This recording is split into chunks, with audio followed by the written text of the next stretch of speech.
Halo sahabat tani, salam jaga tani. Perkenalkan, nama saya M. Farul Rozi. Selamat datang di M. Farul Rozi.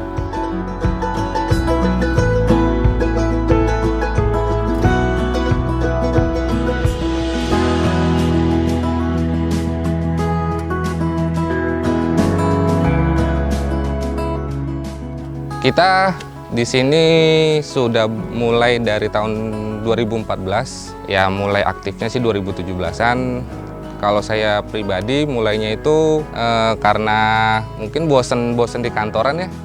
Jadi lebih asik sih main di air gitu ya. Jadi awal mulanya sih karena saya dulu seneng mancing. Jadi nengok potensi, oh di Indonesia kayaknya air tawar ini masih oke nih. Akhirnya kita terjun di 2017-an mulai eksis lah. Saya 2 tahun tuh belajar dari 2014. Eksis keluarnya baru 2017. Saya nggak ada basic pertanian perikanan, nggak ada. Kalau saya sih basicnya pertanian. Cuman kita ya kenal teman-teman. Oh belajar main ikan tuh gimana sih? Dari sini, oh dari ini. Makanya saya 2 tahun itu memang pure belajar. Kadang-kadang temen datang, oh milih ikan seperti ini, nanganin ikan seperti ini gitu. Punya mimpi memang mau jadi pengusaha. Cuman saya sempat kerja juga sih di beberapa perusahaan, dari mulai kantor, kerja di lapangan. Terakhir sebelum saya terjun ke sini, saya kerja di salah satu perusahaan di Jakarta. Selama 1 bulan, terus karena udah nengok potensi perikanan di Indonesia, ya udah saya resign.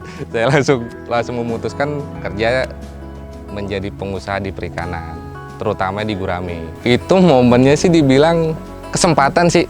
Keburu memang kita ada tempat yang bisa kita eksplor diri kita, tambah lagi memang peluangnya banyak.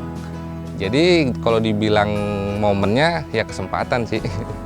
Oke, jadi kita menciptakan produk yaitu pembibitan gurame. Kalau di sini kita lebih produksinya dari mulai telur, pendederan, pembibitan, sama sekarang kita mencoba merambah ke pembesaran. Cuman kalau di sini kita lebih ke indukan sih, jadi kita produksi telur. Jadi memang benar-benar dari nol si gurame tadi. Kalau kita dari telur sendiri, sebenarnya dari dia mulai bertelur sampai kita jual itu 2 hari 3 hari bisa kita jual. Cuman kalau untuk pembibitan kita biasanya di umur 15 hari, di umur 25 hari, sama di umur 40 hari, 30 hari gitu. Jadi prosesnya kalau pembibitan kan nggak lama, cuman yang lama memang di pembesarannya gitu. Kalau dari telur yang kita coba dari telur sampai panen, sampai setengah kiloan, itu biasanya paling lama-lamanya 1,5 tahun lah.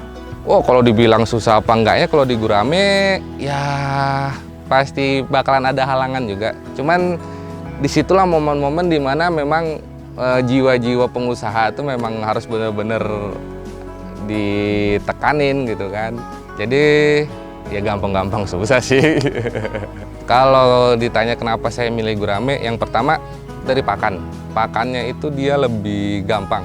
Dia bisa makan daun-daunan, makan pelet tentunya. Nah, terus dari perawatan awal itu dia nggak harus intens banget. Nah, terus dia juga kalau sudah diadaptasi tahan bantingnya lebih kuat. Gitu. Jadi gurame itu bisa dibilang rajanya air tawar juga. Iya, harganya juga lumayan. Kalau kita lebih dominannya sih ada gurame, kan kalau orang yang tahunya kan gurame soang. Cuman setahu kita untuk tulen gurame soang itu sudah mulai nggak ada. Jadi kita udah persilangan dari soang, dari super lokalnya. Cuman sekarang lebih terkenalnya blaster. Jadi udah komplikasi loh, udah blasteran gitu kan.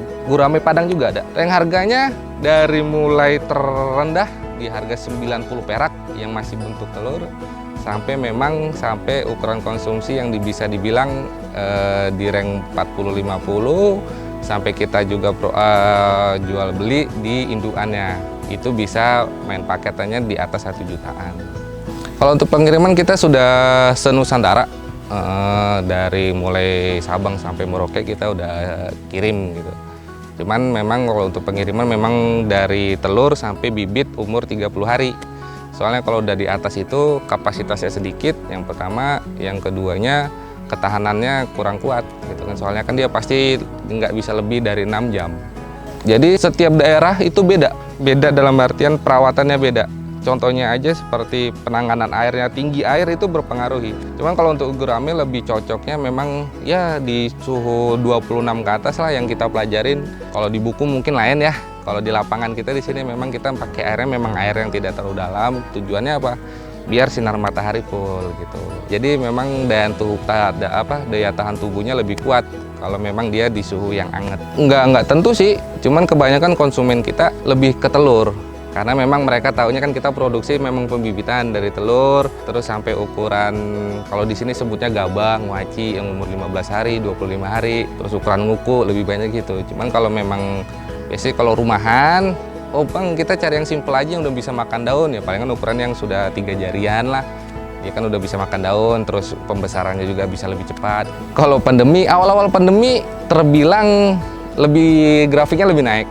Awal-awal pandemi, cuman semakin kesini pandemi udah ya dibilang lebih rendah karena memang cash flow-nya ya, pembiayaan orang mungkin beda-beda gitu kan. Terus sama cuaca kan, kemarin lagi musimnya kurang bagus. Kalau omset, kalau sebelum pandemi kita bisa di atas 50-an, kalau untuk sekarang bisa di bawah itu. Mungkin sekarang bisa dibilang turun 50% ya. Bisa kemarin sih sempat 80% kita nggak nyampe gitu kan. Cuman biasanya sih kita kalau omset rata-rata di atas 25 lah. Oh, kalau paling tinggi dulu kita pernah dapat proyek, itu 1 bulannya kita continue ya, 4 kali pengiriman sebulan, itu omset bisa di atas 100. Cuman memang kita ada komunitas, kita ada kelompok, jadi bukan pure barang, bukan dari kita aja, cuman kan namanya kita kelompok ya kita barengan gitu. Ada, kalau untuk penyakit, di musim hujan seperti ini lebih banyak seperti jamur, terus dia mungkin terserang kalau kayak virus kayak gitu kan. Bulan kemarin sempat temen kena juga, cuman alhamdulillah sih nggak nyampe ke sini. Itu kena virus. Kalau untuk penyakit 5 tahunan pasti ada. Kalau untuk di gurame itu rata-rata se-Indonesia sih, cuman nggak bruk langsung habis, enggak. Kita dulu tahun 2018 lah kalau nggak salah, 2018an itu hampir 80% induan kita pada mati kena virus ya. Dari perguruan tinggi yang memang pure dia di perikanan belum bisa menemukan dari mananya, cara penanganannya bagaimana.